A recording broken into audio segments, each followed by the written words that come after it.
गरुडगमन तव चरणकमलमिह मनसि लसतु मम नित्यम् गरुडगमन तव चरणकमलमिह मनसि लसतु मम नित्यम् मनसि लसतु मम नित्यं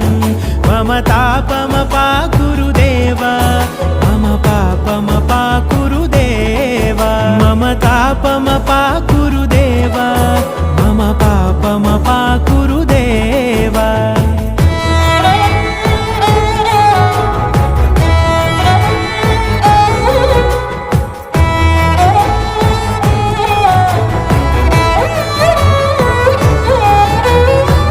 जनयन विधि नमुचिहरण मुख विबुध विनुत पद पद्मा जल जनयन विधि नमुचिहरण मुख विबुध विनुत पद पद्मा